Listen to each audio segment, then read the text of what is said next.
we we'd be ready for a concert. The concert was 8 o'clock, and I would say to Guruji, maybe we should wait 5, 10 minutes because people are still parking. And he would say, oh, that's fine. And then it would be eight. He would right away start in. Uh, and if you'll allow me, I'd like to start with our Anayat invocation. Tamam, say it with me if you would. Toward the one, the perfection of love, harmony, and beauty, the only being, united with all the illuminated souls who form the embodiment of the Master, the Spirit of guidance. Amen. Amen. Thank you all for coming to celebrate. I want to put myself in gallery view so I can see you all for right now, and for his celebration of his passing. There's his grandson.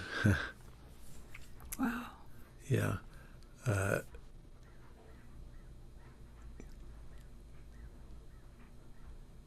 He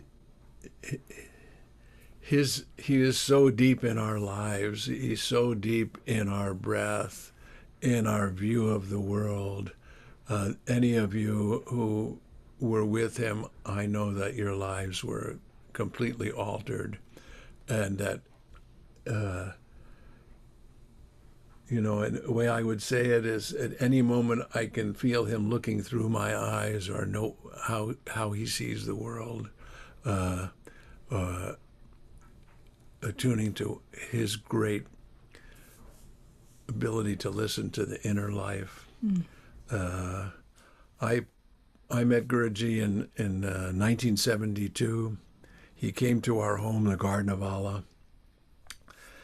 He sang for us.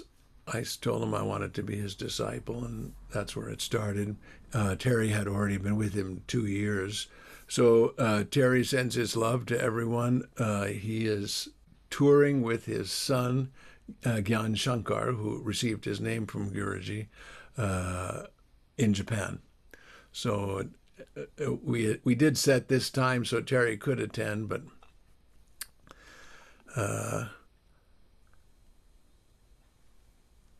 when I met Tamam, I was already married to Guruji, and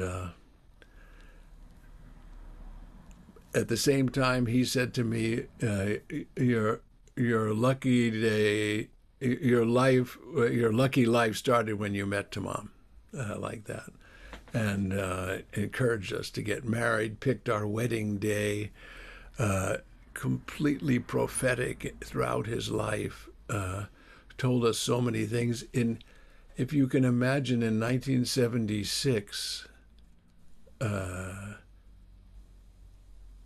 Terry and I were sitting practicing with him in the morning, as we would. Once I was his disciple, I didn't get lessons anymore. We just sit and practice together, and then whenever he wanted, he would give us another composition or teach us something. And he looked at my palm. I'd never known he knew anything about the palm. I knew he was an extraordinary astrologer, and he said to me, "Oh, very interesting line in your hand. Looks like you'll be the head of the Sufis." So that was 1977. I never told anyone. Terry knew, and Tamam knew, and Guruji knew. So I thought I would try to start this off with a little slideshow. I think if I'm looking at the screen, most of you knew Guruji. Most of you knew him well, and some of you didn't. But either way. So this is Mian Bandali Khan. Guruji said almost all of the great classical music came from this bean car. He suggested that even Inayat Khan's line, Mola Baksh, came through Mian Bandali Khan. This was Guruji's guru, Ustad Abdul Wahid Khan Chishti Sabri.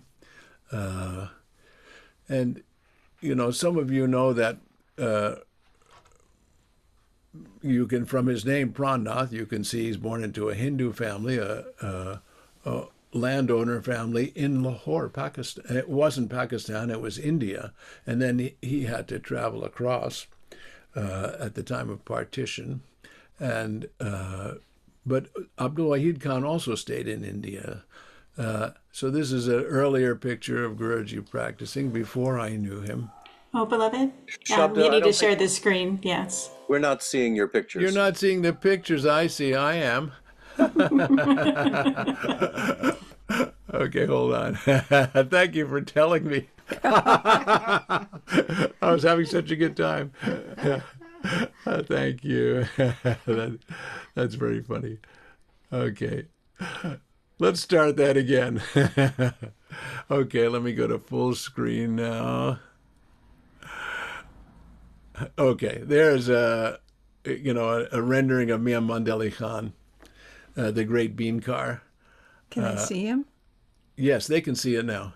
This was Ustad Abdul Wahid Khan, Chishti Sabri. So that means in the line of Chishti Sufis. So little did I know when I asked him to be my guru that he was in the same lineage of Chishtiya that I'd been under Inayat Khan and Murshid Samuel Lewis. So now a picture of Guruji earlier than the time I had met him. I think this might have been his passport photo.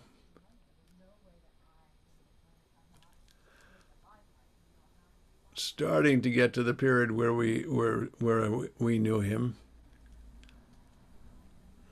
Mm.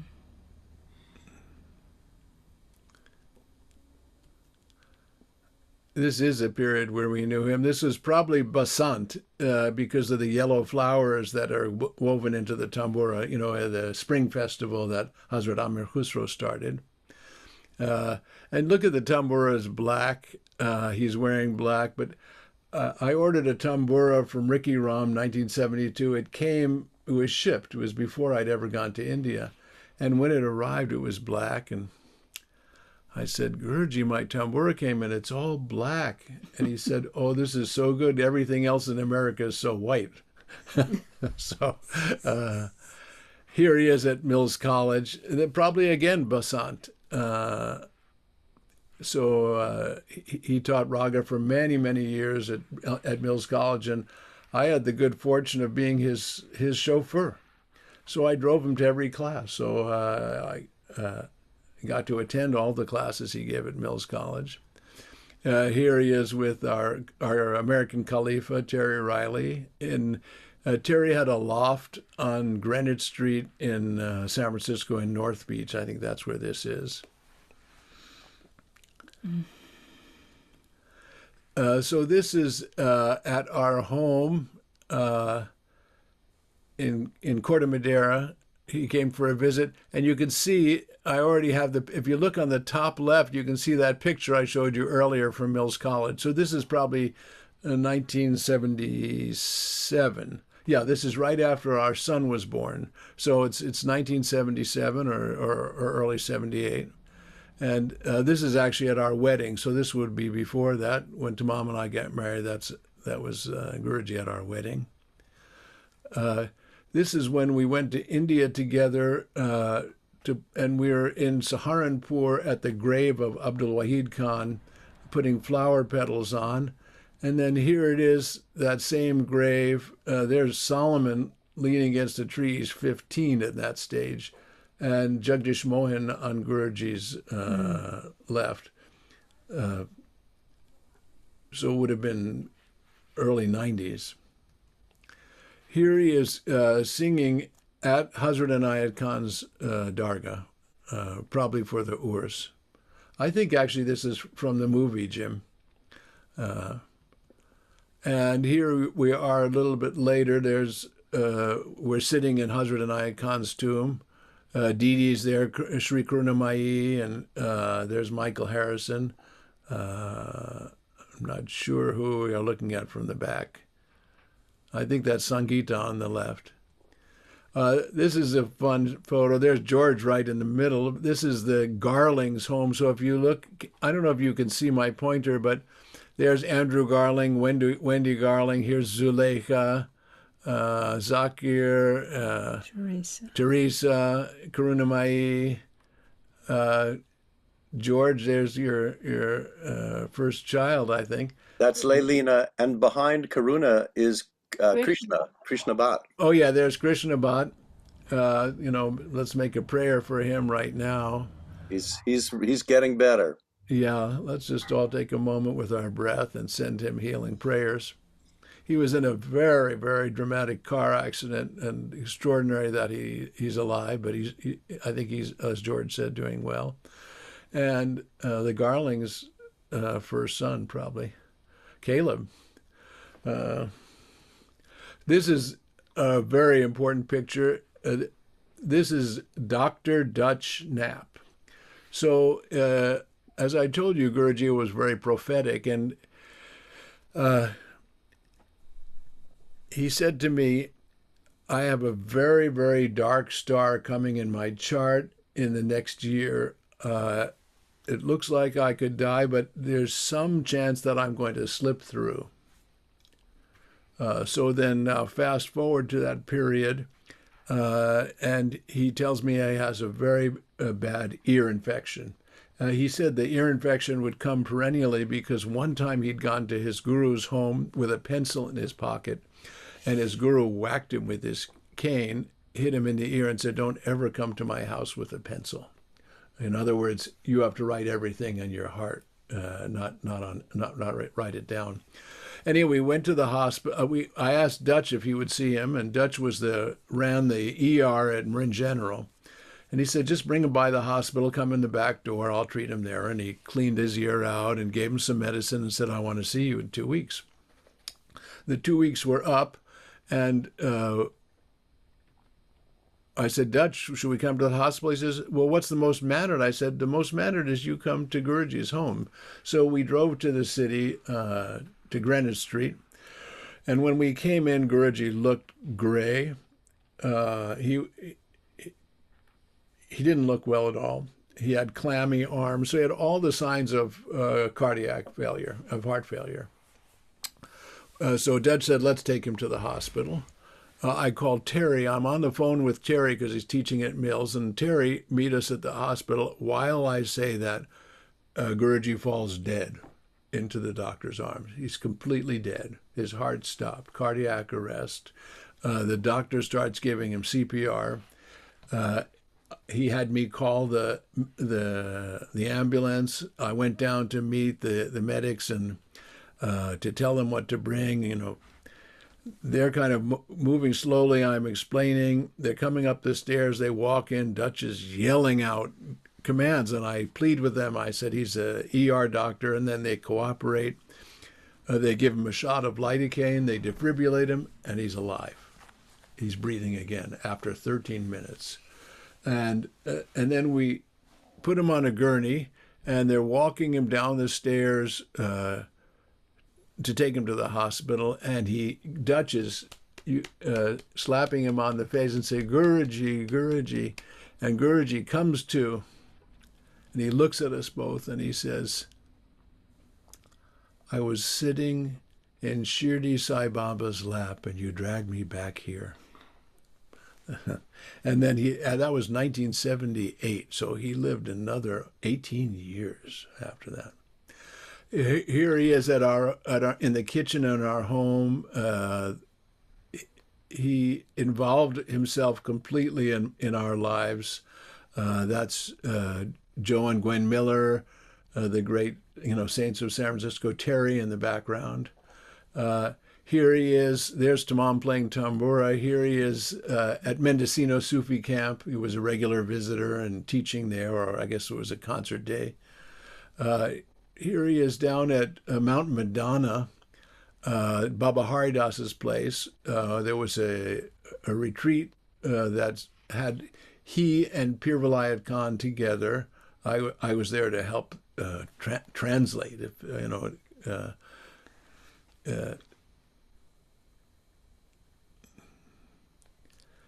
Here we are with Andrew Garling in Bharatpur. This was the year we went with Jim Newman, who's here on the screen somewheres. Jim graciously decided to make a movie of this this great figure called In Between the Notes. You should all see it if you haven't. Here he is with one of his really wonderful disciples, Jagdish Mohan, who really served us a lot and was a wonderful human being, not alive anymore. You can see here he's already had the effects of Parkinson's disease and the loss of heart function. Here he is with his wife in his home, L19 Kailash Colony. There we are with Alauddin Matthew, who's here on the call. We're walking into Humayun's tomb. I think that's Jalala in the background. So just like many spiritual teachers, you always have a few strays who are deep beings, but not quite on this planet. And this was one of them, called Ramchandra, who was an amazing musician. He was so deep, but very, very out there. Here we are. We went almost 10 years in a row to India to set up a music school there, and we're at Lasa Grita, in Sundarnagar. I think that's Michael Harrison that we're looking at his back. I don't know the tabla player, but there's. This was his first teacher, Vedaji, and he took us to visit Vedaji's wife, who was still alive. There he is with his dog, Rocky, who was not very well trained. Also another shot from India, but just so glowing. Here we are. I think this is in Palo Alto. Alauddin, all that maestro. No, that's my studio up in on the hill in Barnett Valley Road in Sebastopol. Okay. That's my initiation. I stand corrected. Who's speaking? That's Alauddin's studio. Yeah. Okay. There we are with Krishna and Chet Wood in the background. Wendy Garling, Zakir. He's not alive anymore. I can't see who's in the behind Guruji. Looks a little like Palden. I can't tell. Isn't that Alauddin behind Guruji? Oh, maybe, no, it's Terry. Oh, it's Terry. It's Terry. In his clean phase. It is. It's Terry. I think so. Now, Alauddin was behind the camera taking this picture. And okay. Krishna Bhatt is next to Guruji. Yeah, exactly. Another lovely picture of Guruji.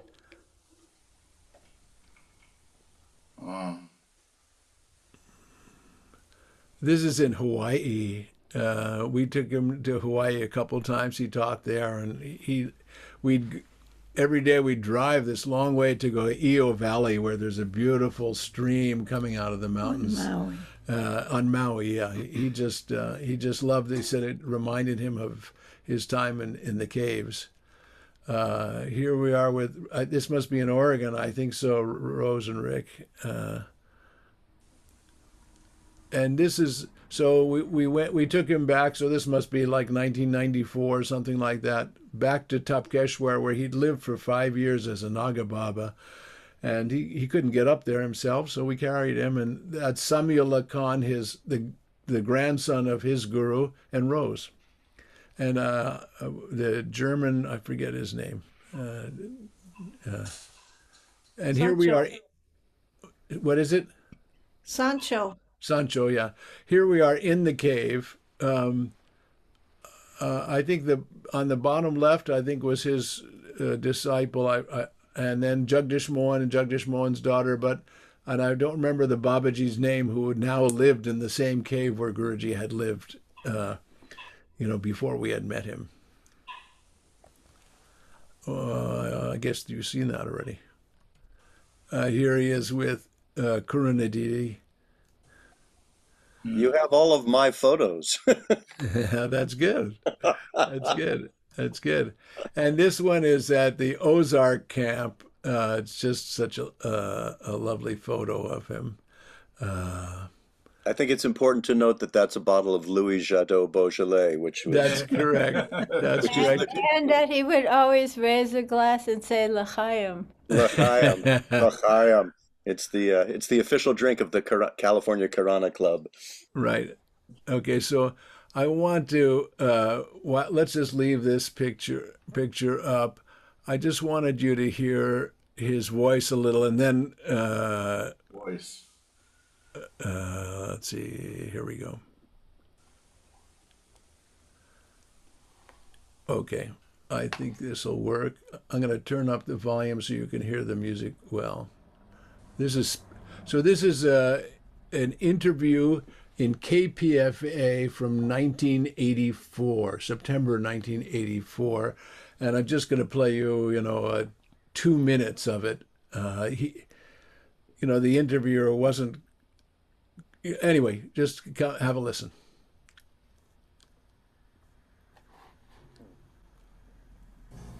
Relation from long time. When I hear your music, it has a real sense of Arabic culture to me. Also has that feeling, very haunting, and has a beauty in the sadness of it.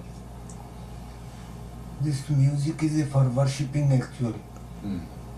To sadness, take the man inside instead of spreading outside. Take inside sadness, and when happiness comes, laughing and ha ha ha ha ha ha gone out. Yes. To sadness, take everything inside and sensation come.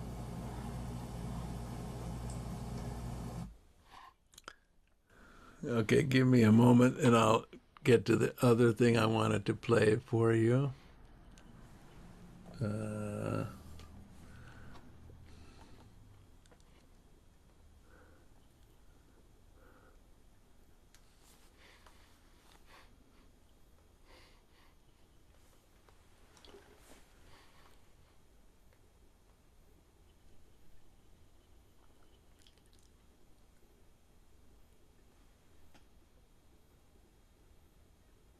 All right. So this is Rag Shud Sarang. It's a late morning raga.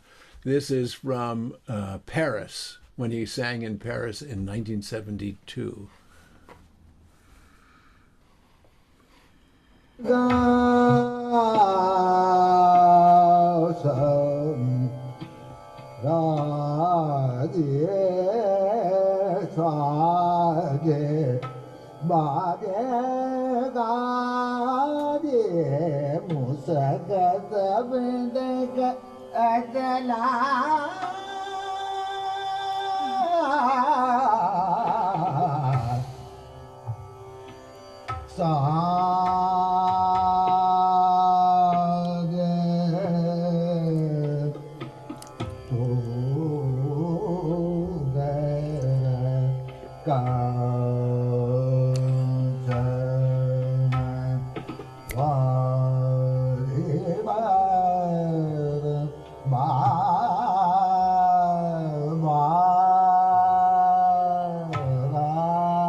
Wow.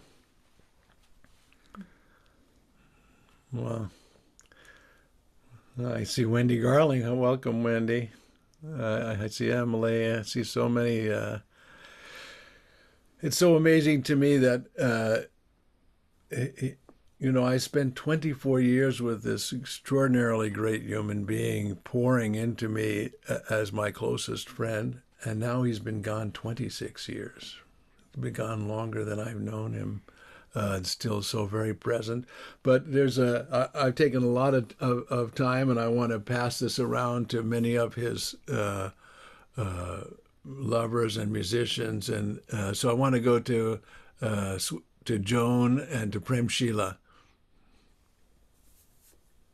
Let's see here.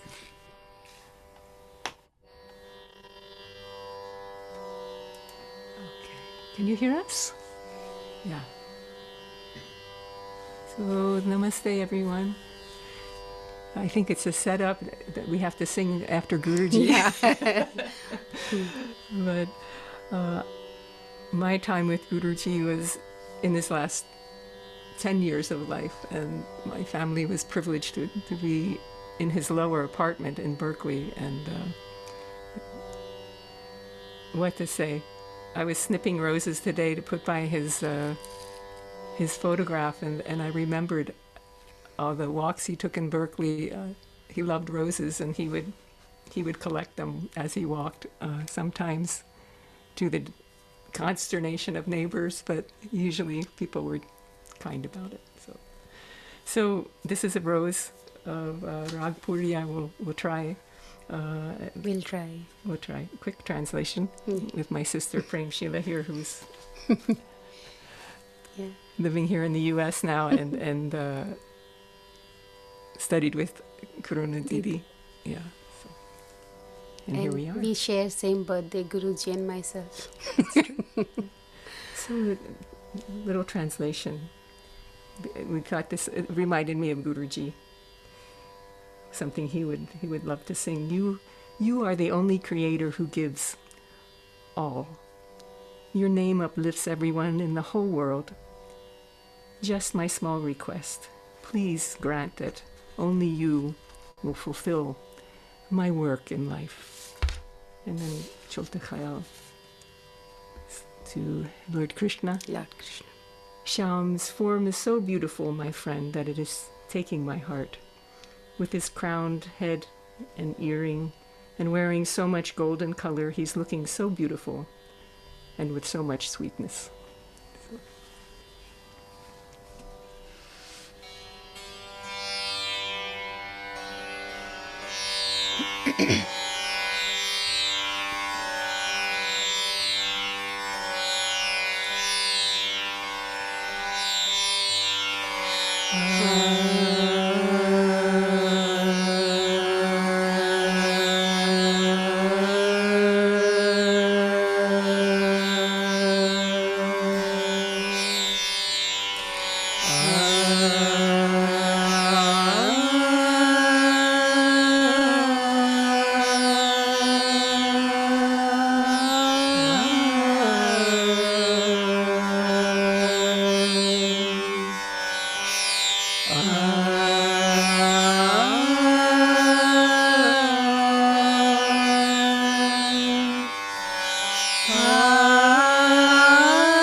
माधुरी श्याम सुंदर की गम धम धम गम गरे सा श्याम सुंदर की नीरे गम गनि धम धम गम गरे सा श्याम सुंदर की नीरे गम धनि नीरे धनि गम गम धम गरे गरे सा श्याम सुंदर की सुंदर मूर्तिया श्याम सुंदर की नीरे नीरे मगरे सा गम गम धनि धनि धनि रे गरे गम गरे सा नीरे नि धनि धम धनि धम गम धम गरे सा श्याम सुंदर की नीरे रे रे ग ग ग म म द द ध नि नि नि रे रे रे म ग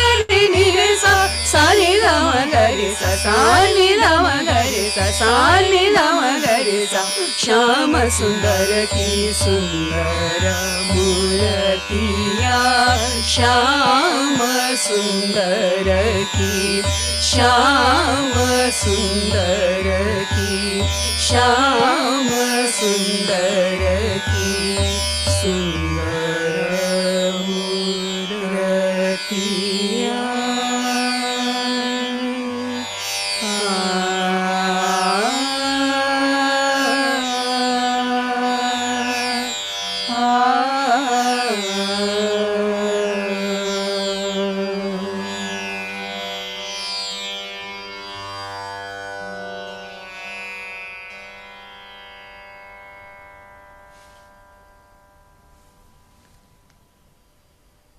Hari Om, Hari Om, Hari Om, Hari Om, Hari Om, Hari Om.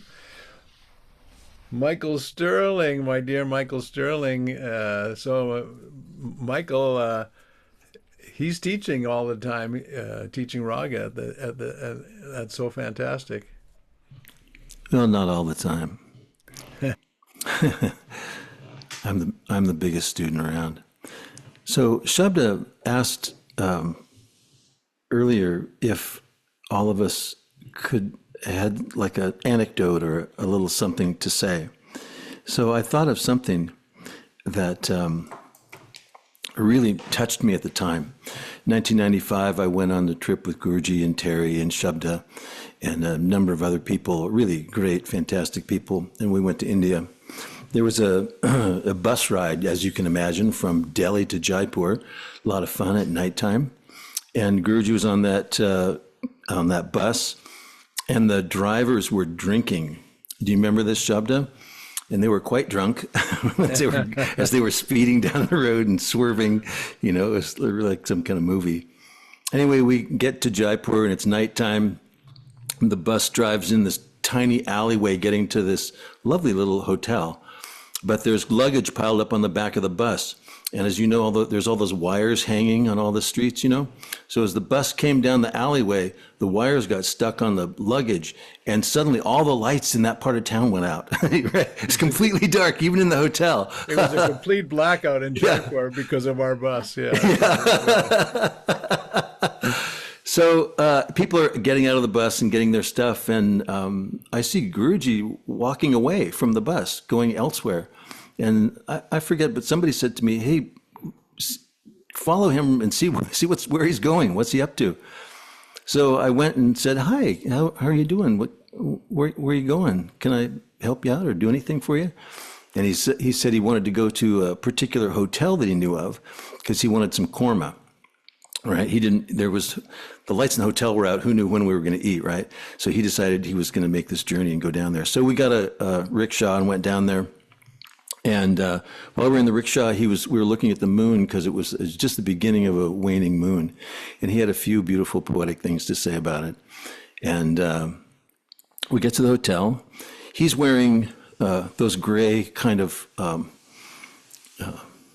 Sweatpants. Sweatpants, thank you. And a white T-shirt and his big glasses, and that's about all he's got on. And so we buy the food, and we're sitting on the street on a bench, and a lot of people going by. And then a gentleman sees him and comes over and gives him the namaste, gets down and touches his forehead to Guruji's feet. And Guruji gives him the high sign. The guy got up and left. And I was like, man, I had not seen that. The guy, he didn't know who Guruji, I mean, he didn't know him, but he knew him. He could see who he was. And that really made a huge impression on me, that you could be that sensitive, or also from Guruji's perspective, putting out his vibration, and that it would be recognized clearly by people who had never met him before. That was a profound experience for me.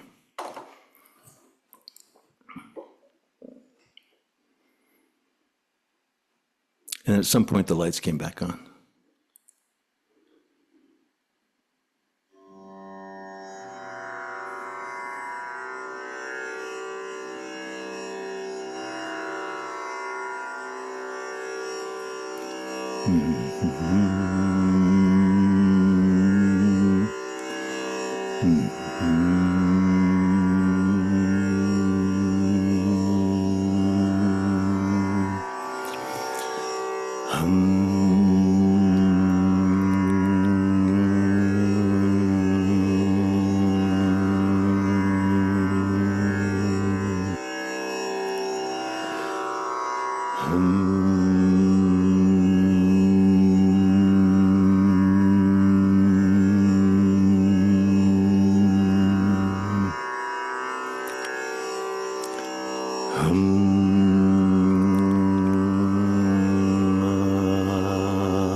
Ni re ga ma ma re ga ga ma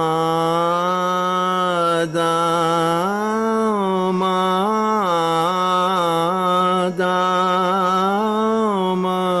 ga re ma ga re ni sa.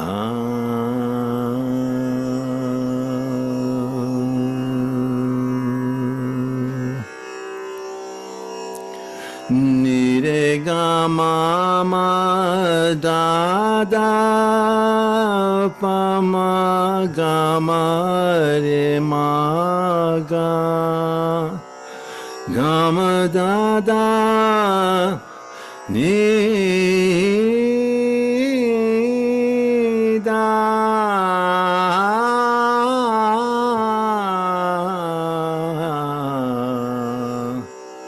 ni re ga ma da ni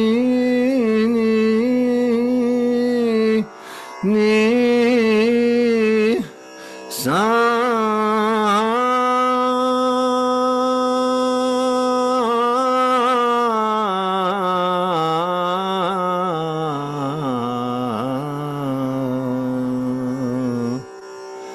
Ni re ga ma re sa.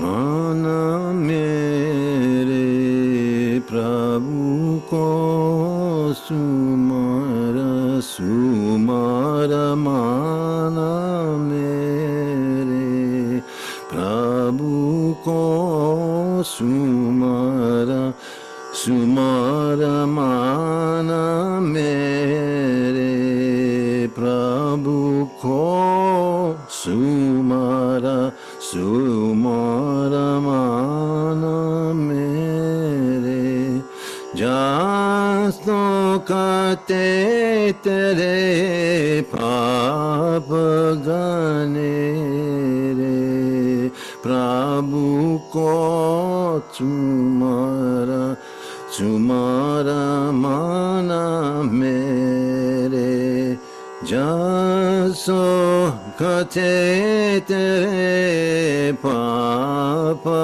gane re Prabhu ko sumara sumara mana mere Prabhu ko sumara sumara mana mere Juti maya juti kaya juti maya juti kaya juti maya juti kaya tang kachuna chale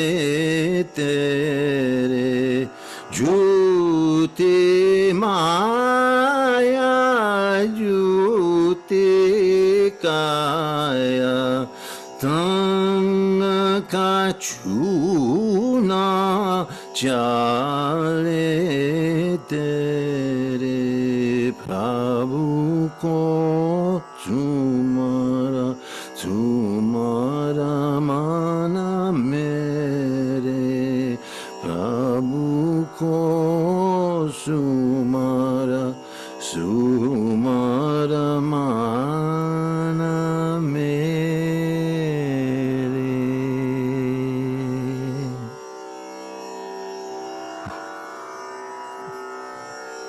Hari Om, Hari Om, Hari Om. Thank you. Hari Om. God, Thank God, you. God Thank you. bless. God bless everybody. Thank you. Your story.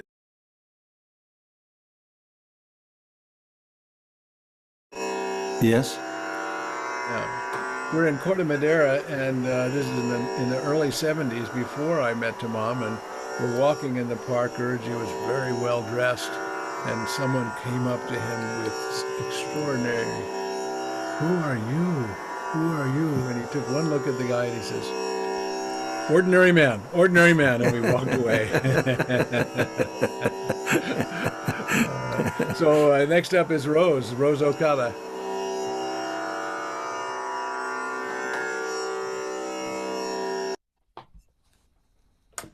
Hello. New song. So I thought of just a couple of things to share.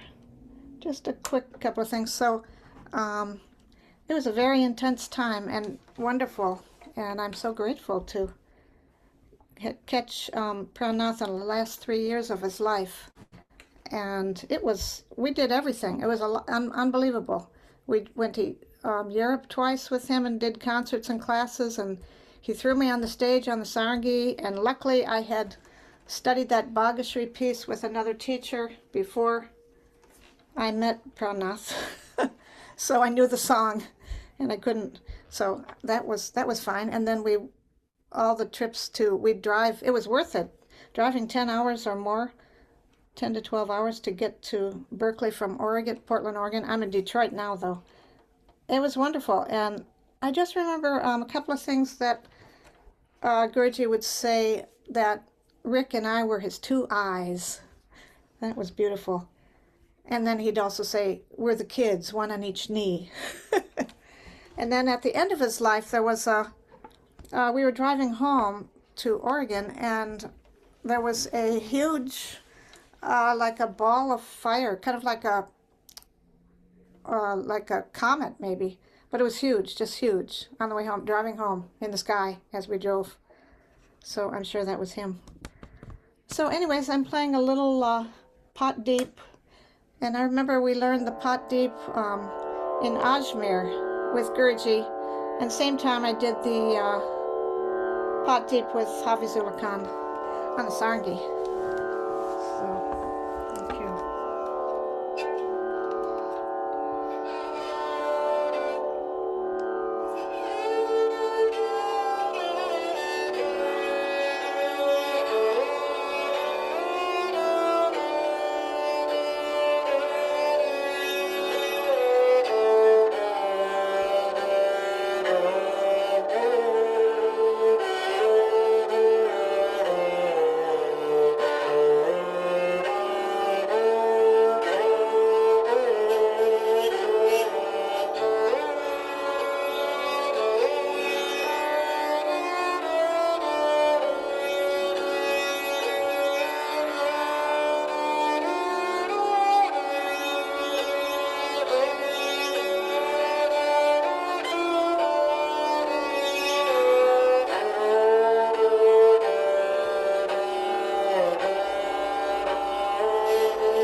Hari Om, Hari Om, Hari Om.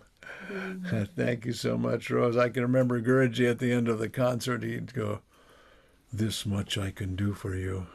Right, this much. Yeah, you and Rick were there in the hospital room taking care of him in his last days. That was very, very precious. Yeah, Yeah, very, that very was precious. amazing. Yeah, Very wonderful precious. time. Let's go to Michael Harrison.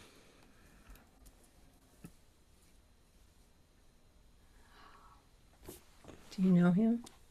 Hello, I've been everyone. to India So with nice him to see many you. times. Can you hear me? Yes, we can, Michael. Yes, we can. Very well. Thank you. Thank you. So beautiful to all be together at this time and to see so many wonderful faces, old friends and guru bhais, and some of my students and even people from the Harmonic Self group. Thank you so much for joining. So I had the honor of studying with Pandit Pranath and being his disciple for the last 17 years of his life. And the thing that touched me the most about him was that music was his spiritual life and his whole life, in fact. And there was no separation between his spiritual practice and his musical practice. And that was really the greatest gift that he gave me, is just that he lived his life that way as an example. And I haven't met anyone other than Terry Riley who is really on that level. So it was a tremendous blessing. And he's really been the most important person in my life. I've had a lot of great teachers. I've been very fortunate. And as the years go on, as the decades go on, Pandit Pranath was the most influential person in my life. I'll just share one short anecdote which touched me very deeply. In 1985 or 86, after he moved into his new house in Berkeley, I had the good fortune to arrive just after all of Shabda and his friends and students had painted the house. And I got to stay there with him for 2 weeks. And when I left, he said, "I'll miss you." And that stayed with me forever. So I'll play for you a little bit of Rag Yaman, and this is a lera.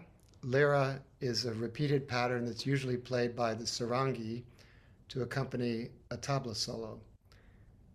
But I'm using the lera in the left hand to accompany the performance of a raga, Rag Yaman.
Pandit Shah. Hari Om, Hari Om. So beautiful, so creative. That's very, very beautiful. Thank you so much. Thank you. Well, let's move right along to our dear Zuleika. Greetings, everyone. I'm so moved to be here with everyone, and I guess that's how I'm a dancer. I'm so moved. This is a photograph from a long time ago. Thought you would like to see it.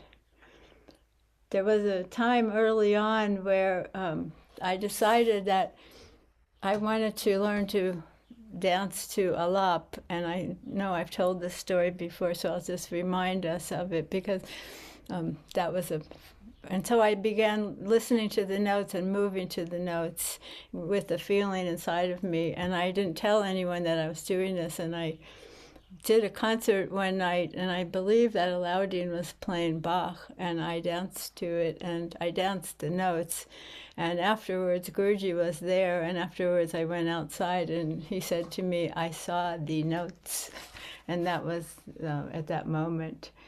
So I wanted to share that. I was in the back seat of the station wagon that Shabda drove, going to the camp with Pir Vilayat and Haridas Baba, and Guruji and Shabda were in the front seats. And when we got there, Shabda dropped me off at my cabin because I was there to teach and perform as well. And Guruji came inside and he looked around and he basically said, "This won't do, get back in the car," and took me to the house where all the guys who were accompanying Guruji were staying, Shabda and Terry, and I don't know, there were some other people there. And he said, "You're my spiritual daughter now, you can't stay over there, you have to stay here."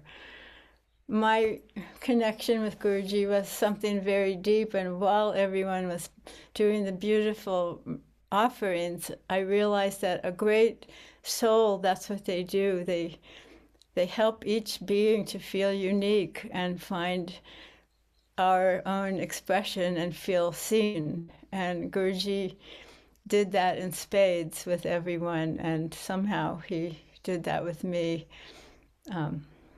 in the dance. So this year I had the inspiration to share an improvisation that I did the other day. And I will put the music, who the musicians are, in the chat later, so you don't have to write who it is, what is it. And I'm calling it Playing in 5.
Hari Om, Hari Om. Look who's here. Your friend Lauren is here. Can you see? Lauren from Hawaii. Oh, no, I can't see. Oh, okay. She's here waving to you. Thank you, Zuleika. Thank you. George Brooks. Our dear George. Me unmute myself. Okay. And your beautiful wife. Beautiful wife, Emily, is right there. Hey, everyone. Oh, I'm sorry she didn't see you. So, anecdote. Can I share my screen? Yes? So, my Guruji's story actually, oh, that's the wrong one. Sorry. Let's see. Hold on.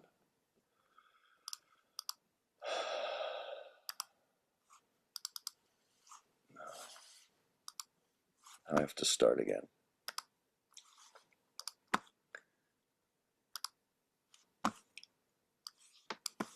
Can everybody see this? We can, George. Okay. So, my Guruji's story kind of starts in Sufism as well. I was a student in Boston at the New England Conservatory, and I was there studying jazz, but I took a course called A Survey of Indian Classical Music. So I was just beginning to get an understanding of Sargam and Tala. And there was an event happening in Boston called the Cosmic Celebration, and this young woman who you see in the picture, who isn't 12 years old, but she looks like she is, came out to participate in Pir Vilayat's Cosmic Celebration, which was a Sufi event, and she wound up moving into the house that I was living in, and we fell in love, or at least I did. And then she left and went to California, where she wound up at Mills College. And as you know, that's where Pandit Pran was teaching, and she kept telling me, you should come out to California. There's, you know, there's a lot of good stuff out here. And I graduated and I came out to California, and a year later, Emily got what's called a Watson Fellowship to study with Karuna Mai in Delhi, and she brought me with her. And this is us. And while we were there, I got to know Guruji because he was there, and he had already had his heart attack. It's a little hard for me to believe that I am actually now older than Guruji was when I met him, even though he seemed kind of ancient and timeless.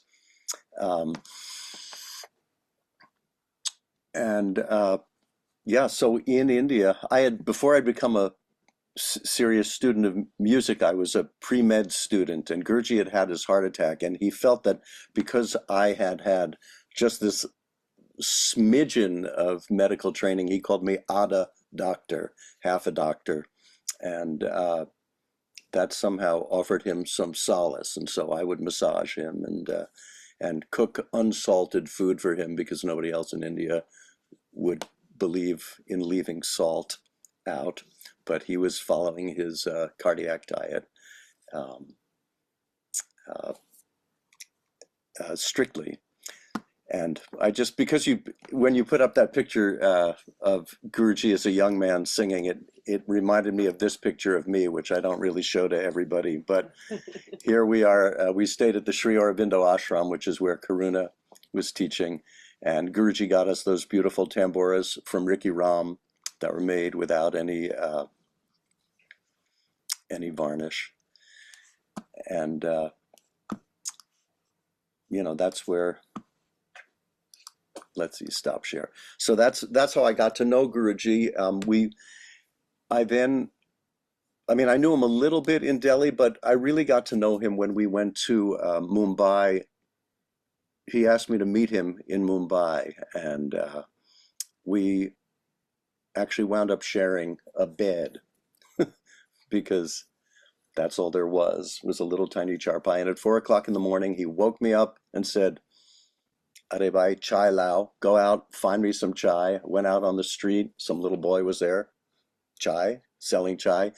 Came back, and he asked me to sing, and I had never done any Indian singing at that point. And he seemed like he wasn't that impressed, but and I had my saxophone with me, and he said, "What's that?" And I took it out of the case and played it, and he goes, "Okay, this is your work." But he also continued to teach me singing. So I'd like to play for you now a little bit.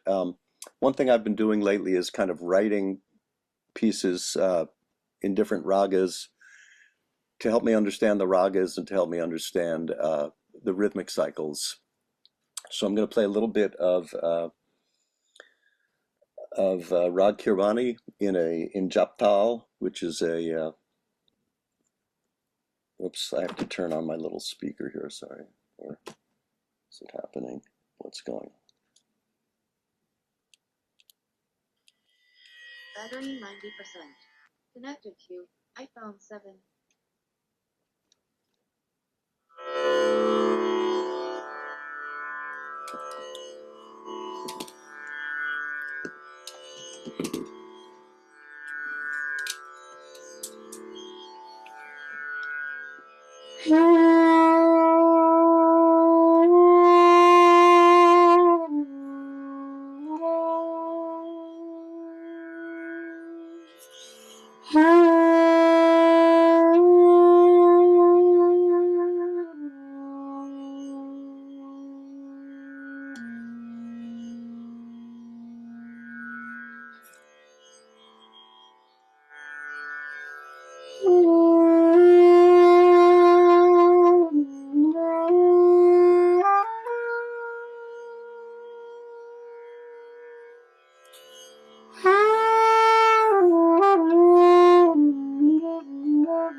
Wow, wow, wow. What a treat. What a treat. Wow, Guruji loves your playing. Oh,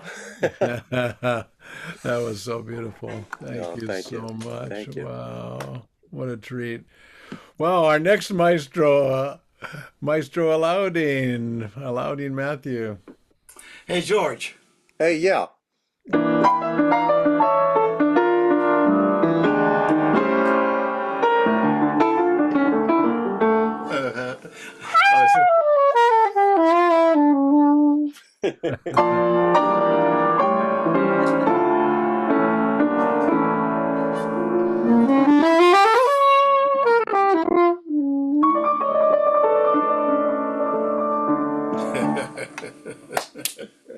Couldn't resist, man.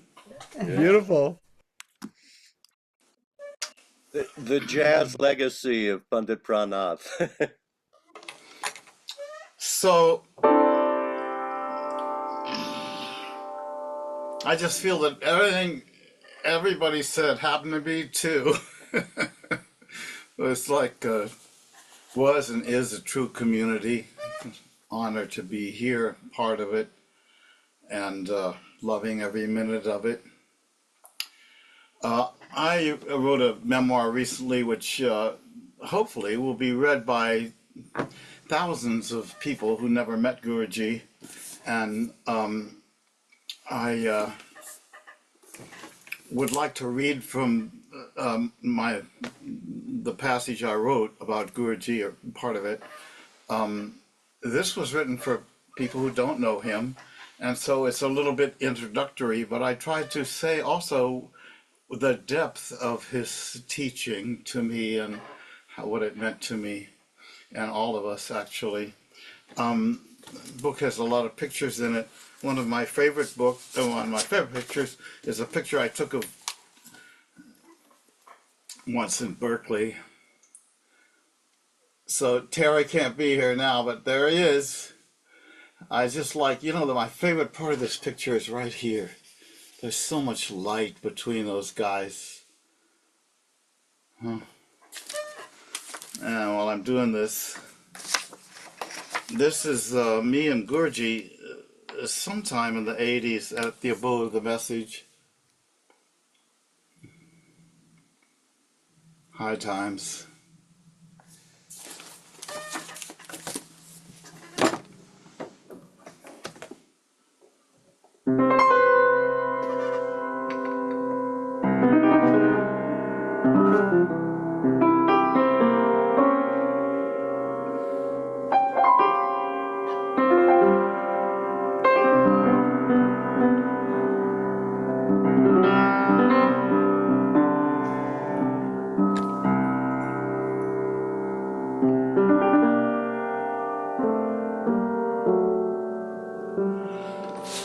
In 1974, at age 37, I was teaching music theory on the faculty of Mills College. Terry Riley and Pandit Pran, whom everyone called Gurji, were also on the faculty teaching composition and raga. I began to study privately with Gurji. Our lessons were brief, intense, and intimate. As I entered his living room, he would be sitting full lotus, and I, following his gesture, would sit on a cushion opposite. He would ask, "What drag?"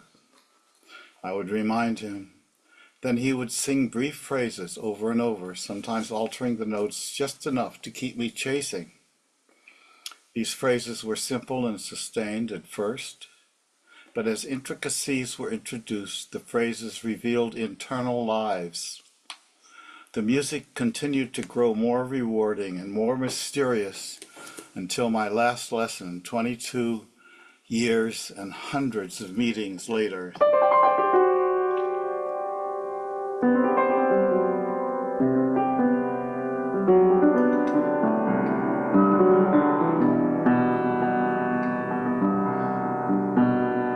Sometimes Guruji would stop and in Hindi accented English give some historical or theoretical context.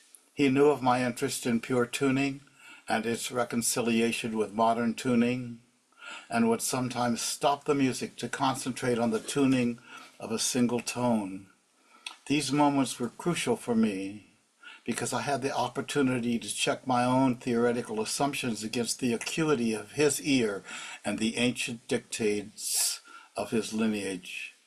He allowed me to retune the tambura and navigate its various harmonics in order to ascertain the exact tuning of a note, especially 25 to 24, so the C sharp, and 25 to 16 G sharp.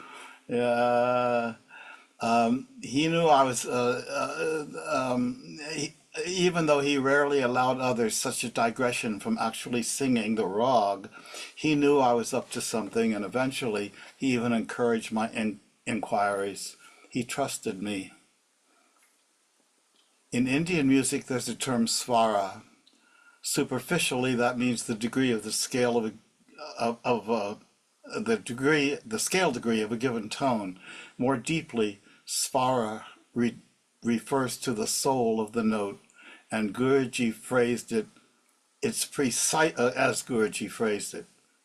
Its precise tuning, its particular affect, its deep particularity, with which, heard against a drone, it engages, shapes, and transforms the listener. The svaras are the rough equivalent in Indian music of chords and chord progressions in Western music. They impress an affect upon the open ears and psyche of the listener. The affect moves from ear to the heart to the soul. The soul of the singer sings the soul of the music, touching tone for tone the soul of the listener.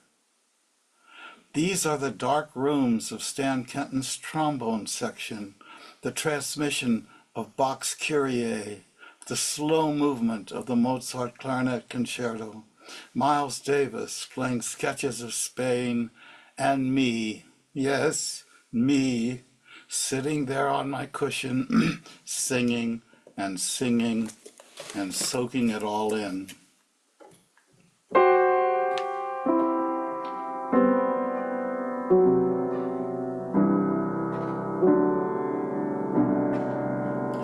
During our lessons, and especially after, there might be long moments of silence. Monumentally as Guru's musical training and sensibility functioned in my life, these moments of sitting were, for me, the red ruby of his transmission.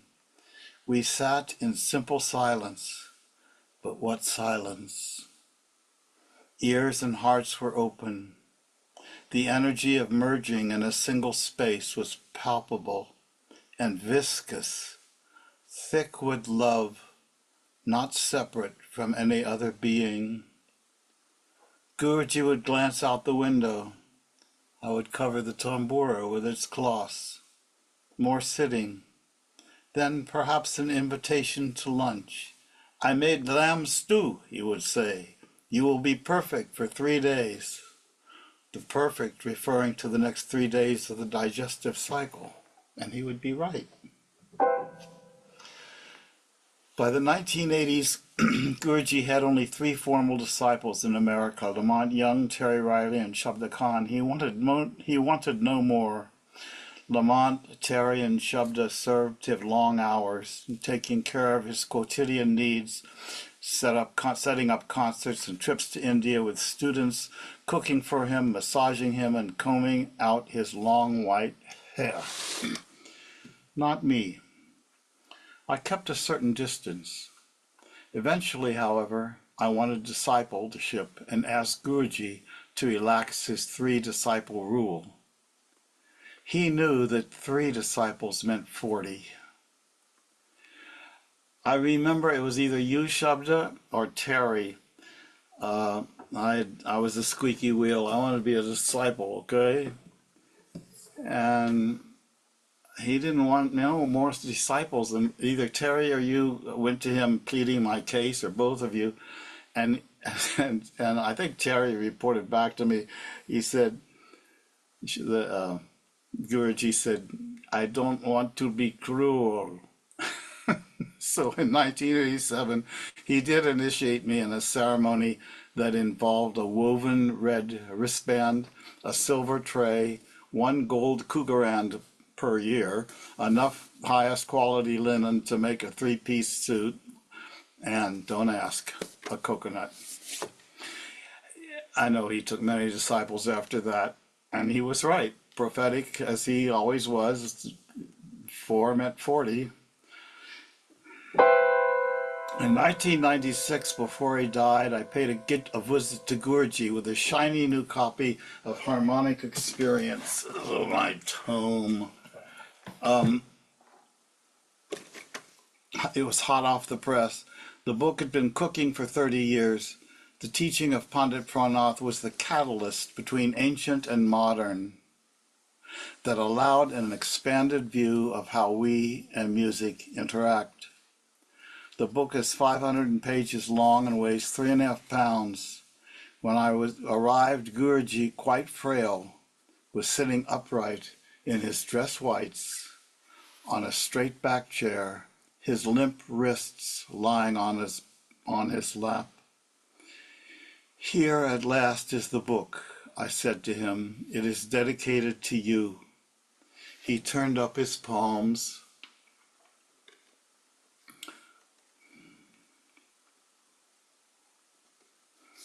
And I placed the book upon his upward turned palms, which were resting in his lap.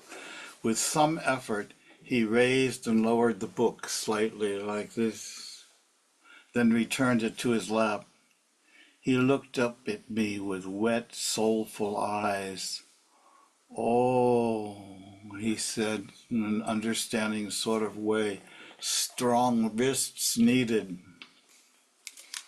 Everyone laughed amid such sadness. Davy and I arrived at Guruji's hospital bedside 10 minutes after his heart stopped beating. He was surrounded by about 20 family members, students, and friends in various stages of grief and ascension. They said that he had looked into each one's eyes before falling back lifeless. A silver rainbow was streaming from his forehead. There had often been, in the full swing of his life, light around his body. Now his light was arcing out toward us and onward toward the world.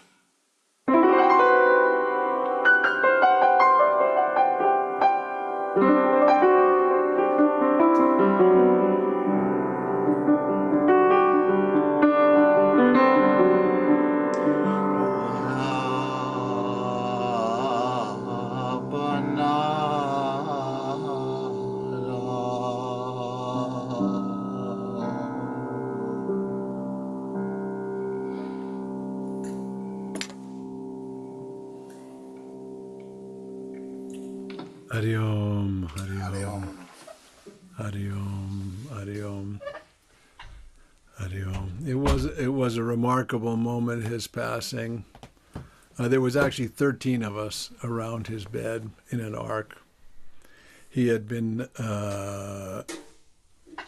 unconscious, being breathed by his pacemaker and defibrillator. Hadn't been conscious for hours and hours and hours. Karunamayi, who came from India to see him, arrived half hour before his passing. Imagine from India, days travel. And his physician arrived, and I went to him and said, "Could you turn off those two machines that are in him so he can go?" And so he went and got very strong magnets and put the two magnets on those two, the defibrillator and the pacemaker. And as soon as those stopped functioning, Guruji very consciously opened his eyes. And his daughter Sheshi was there. She was the first one in this arc of 13 people. And one by one, he gave us all darshan. He looked at one, he looked at the next, looked at the next. And then he just put his head back on the pillow and he was out. Some of the people there didn't even realize he had passed. But he always said he had a sleep problem and he couldn't sleep well, but we took him back to his home. I don't know how we got the hospital to release his body, but they gave us his body and we drove it back to his house, and we cleaned his body, dressed him in fine clothing, put flowers around and put him in his living room on the floor. And then for 3 days, people came before he was cremated. He looked so, usually when someone leaves the body, my experience, when someone leaves the body, you can say, "Oh, not in there anymore." The body looks like something's been, but now his body was glowing and looked like he was getting a really good nap. I wanted to sing a little Bhairavi for you. I'm going to keep it very, very brief. And I had invited everybody else in the group to sing also, since we all know Guruji's Bhairavi composition, but I think I'll leave that part out because you've been all on this Zoom for such a long time.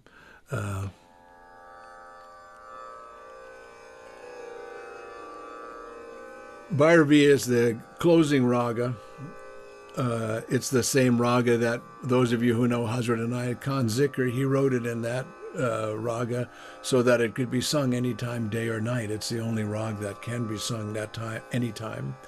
It has all the flat notes as the principal notes, but you're allowed to sing all the notes in a particular way. And as Guruji was at Mills College and he was teaching that master's class, there were students there who were studying composition, and one of them had written a piece in 12-tone music, so we might understand that as atonal or, not melodic. And that inspired Guruji to write this composition. He said, I wanted to show him how we use the 12 notes. And that's how this composition took birth.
It reminds me when he'd say, when you improvise, don't think about where you're going.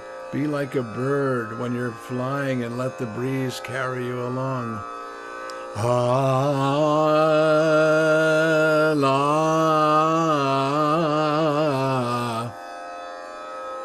da da na da na re na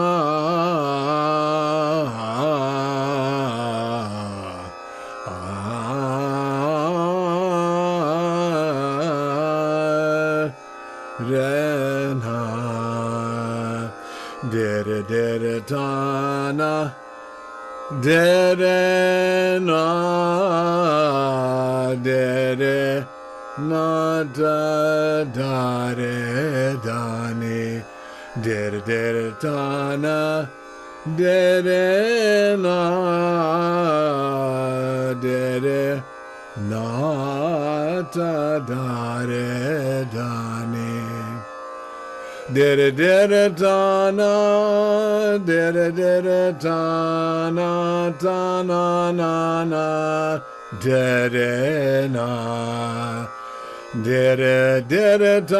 na de na de ta na de ta na na de na de ta na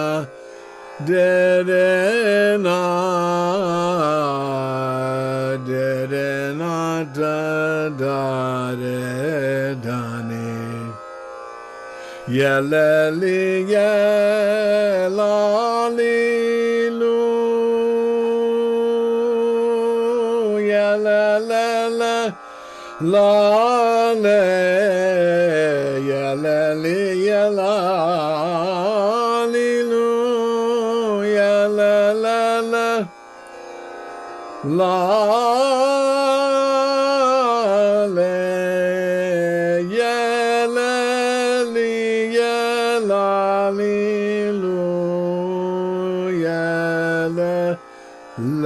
le la li la li lu la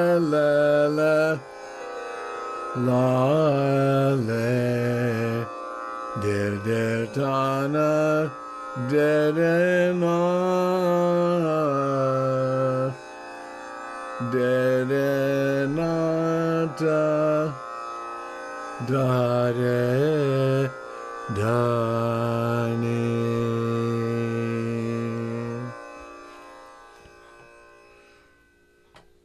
Hari Om, Hari Om. Why don't you all go on gallery view? We can see each other. What an amazing family. Thank you all to the great artists who shared with us. And there's so many more artists on the screen. I wish you could, with time for all of you to share, and I could hear your hearts sharing. What good fortune to have met Guruji, or now hearing about him. That's good too. God bless you all. Thank you, Guruji. Thank you, thank you, thank you. We will do our best to carry your beauty, and as he said, this music is for worship, actually. This music is for worship, actually. And as he would say at the end of the concert, this much I can do for you. You know my condition. So God bless you all. Thank you for your extraordinary patience and being together and holding hands in this remembrance and celebration of such a great being's life. Thank you so much, everyone. God bless you all. Amen. Shabda, I just wanted to say this is becoming like a Seder, where we tell the story. It is. And Dari Dari Tana has become Had Gadya, for those of you who know. And L'chaim. L'chaim's in there as well. L'chaim, yeah. Okay, and as they say, at the end of the Seder, they say next year in Jerusalem, but I want to say next year in person. Okay, next year at Joan's house. I'll bring the Beaujolais. Okay, thanks. Yeah, there's nothing better than in person. But we could be with people around the world and around the country. So that's very special. Yeah. Yeah. So we sacrificed something for something else. Yeah. One in person and one on Zoom, 2 days. Yeah, we could do some in person that's then somehow cast over. Okay, my dears. God bless you all. Yafata. Amen. Thank you all. Bye, Amy. Good night.